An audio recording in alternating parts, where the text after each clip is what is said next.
এই অংশে দেখো use an adverb to modify, তাহলে তোমাকে অ্যাডভার্বকে অ্যাডভার্ব দ্বারা মানে মডিফাই করতে হবে। দেখো তাহলে অ্যাডভার্ব থাকলে আবার অ্যাডভার্ব দিতে হবে। আরেকটা দেখো use an adverbial phrase to modify, তাহলে দিতে হবে অ্যাডভার্বিয়াল ফ্রেজ, অ্যাডভার্ব থাকবে আর কিছু ওয়ার্ড থাকবে। তো উদাহরণ দেখো, I am going to the town, gap আছে, use an adverb to post modify the verb. তো এখানে দিতে হবে, মনে করে দিতে পারো নাও, ফাস্ট, এগুলো কিন্তু মডিফাই করে, এগুলো কিন্তু অ্যাডভার্ব হয়ে যায়। পরের ধরনে যাই, I am going to the town, use adverbial to post modify the verb. তো কখন যাই, কখন তার প্রশ্ন করো, দেখো উত্তর পাই যাচ্ছি। তো অ্যাডভার্বিয়াল, তো অ্যাডভার্ব থাকবে আর কিছু মানে কিছুগুলো অনেকগুলো ওয়ার্ড। তো দেখো I am going to the town, আচ্ছা, at this time,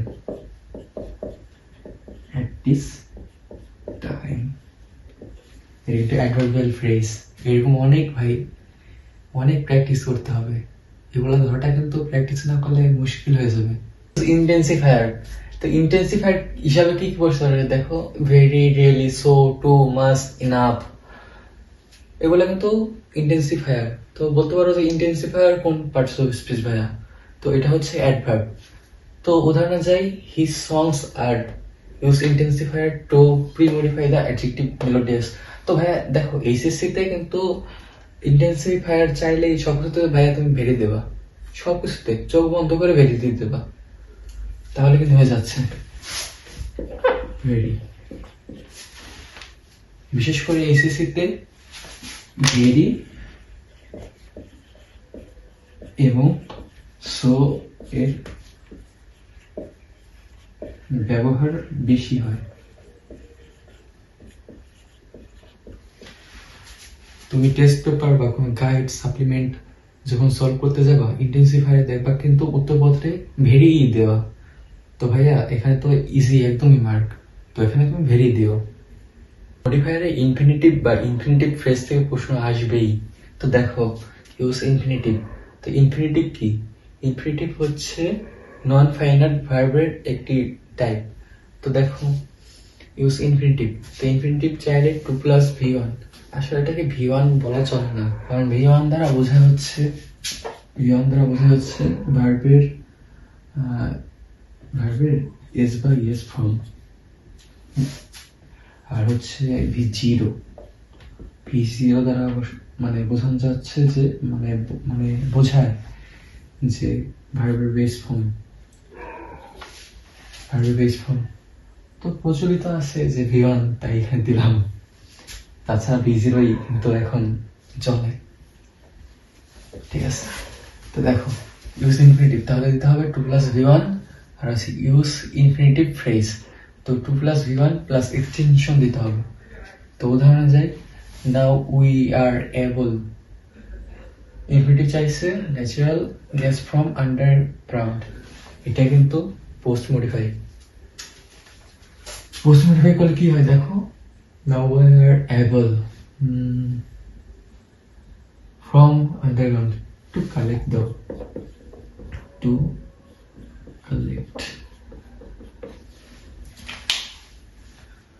তো পরের উদাহরণে যাই, we take food, use infinitive phrase to post modify the verb.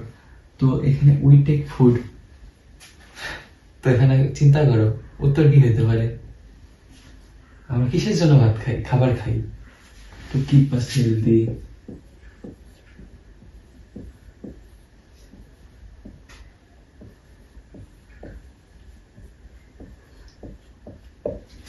Use prepositional phrase, তো ইউজ প্রিপোজিশনাল ফ্রেজ চাইলে কি দিতে হবে দেখো, প্রথমে প্রিপোজিশন, দেন হচ্ছে ম্যাচিং নাউন আর প্রোনাউন। প্রথমে প্রিপোজিশন যোগ শুরু হবে, দেন হচ্ছে নাউন আর প্রোনাউন আনতে হবে। এখন নাউন আর প্রোনাউন দুইটা আনতে হবে না, যে কোনো একটা আনতে পারো, আর মানে কিছু ম্যাচিং ওয়ার্ড দিতে হবে। তো উদাহরণ লক্ষ্য করো, দা বয়, গ্যাপ আছে, use prepositional phrase is so পুর, তাহলে এখানে প্রিপোজিশন দিয়ে যেহেতু শুরু করতে হবে। তো দেখো from the village. প্রথমে প্রিপোজিশন দিয়ে শুরু করছি, প্রিপোজিশন ফর্ম আর দা ভিলেজ যুক্ত করে দেখা কিন্তু মিলে গেছে। তো আমাদের মডিফায়ারের মূল কাজটি হচ্ছে কন্টেক্সট ধরা। যাই, দ্য গার্ল গ্যাপ আছে use prepositional phrase is known to me. তো এখানে দিতে পারি ইন দা ব্লু ড্রেস। তো ভাইয়া মডিফায়ারের মূল লক্ষ্য হচ্ছে মানে কন্টেক্সট ধরা, কন্টেক্সট ধরলে ভাইয়া উত্তর হয়ে যাবে। আর এই যে এই ধরনের রুলস গুলো একটু মনে রাখো, তাহলে কিন্তু একদম ক্লিয়ার। ইউজ এ জিরান্ড, তো ইউজ এ জিরান্ড চাইলে দিতে হবে কি, দেখো verb plus ING, verb plus ING, এটা হচ্ছে নন ফাইনাইট ভার্ব। তো নন ফাইনাইট ভার্ব হচ্ছে জিরান্ড, জিরান্ডের নন ফাইনাইট ভার্বের একটি প্রকার, এটা হচ্ছে জিরান্ড। তো সো গ্যাপ আছে use A জিরান্ড food safety is a must today. তো জিরান্ড যেহেতু ভার্ব প্লাস আইএনজি, তো দেখো মেইনটেইনিং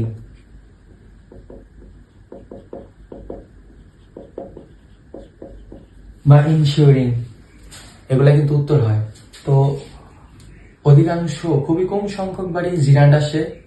তো জিরান্ড আসলেই তুমি হচ্ছে ভার্ব প্লাস আইএনজি দিতে হবে ম্যাচিং করে ওয়ার্ড একটা। এই ধরনটা খুবই খুবই গুরুত্বপূর্ণ। দেখো ইউজ এ প্রেজেন্ট পার্টিসিপল চাইলে ভার্ব প্লাস আইএনজি দিতে হবে, কারণ পার্টিসিপল হচ্ছে নন ফাইনাইট ভার্ব। আর একটা হচ্ছে use a present participle phrase. তো ফ্রেজ চাইলে দিতে হবে হচ্ছে ভার্ব প্লাস আইএনজি প্লাস এরপর দিতে হবে নাউন। তো উদাহরণ দেখো, গ্যাপ আছে ইউজ প্রেজেন্ট পার্টিসিপল অ্যাডাল্টারেট ফুড। তো এখানে ভাইয়া যেহেতু অ্যাডাল্টারেট ফুড, তো যেহেতু প্রেজেন্ট পার্টিসিপল আছে তাহলে ভার্ব প্লাস আইএনজি, তাহলে দিতে হবে ইটিং বা টেকিং।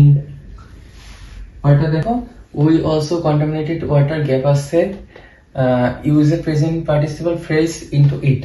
তো দিতে পারো ভাইয়া থ্রোয়িং গার্বেজ, বা দিতে পারো বাই স্পিটিং, বাই স্পিটিং।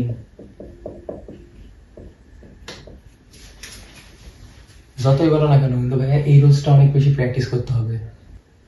চলে এলাম আমাদের মডিফায়ারের সর্বশেষ রুলে।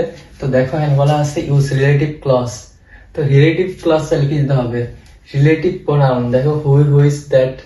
তো হু বসে সাধারণত ব্যক্তির ক্ষেত্রে, হুইজ বস্তুর ক্ষেত্রে, আর দ্যাট হচ্ছে but part that, but part that. তো এটাতে আমাদের একটা ভাই আছে, উনি বলে দ্যাট হচ্ছে বাট পার্ট, চরিত্রহীন তরকারি আলুর মতন। সেটা ব্যক্তির ক্ষেত্রেও বসে আর বস্তুর ক্ষেত্রেও বসে। তো হু ইজ দ্যাট, এরপরে হচ্ছে ভার্ব, তারপর হচ্ছে এক্সটেনশন। তো উদাহরণ চাই দ্য ব্যাগ, গ্যাপ আছে use relative clause to post modify is stolen. তো দিতে পারি এখানে তো প্রথমে রিলেটিভ প্রোনাউন টানতে হবে, which, which was, which was. তারপর কি দিতে পারি মনে করো, on the car, on the table. হ্যাঁ, অন দ্য টেবল ভালো মনে হবে।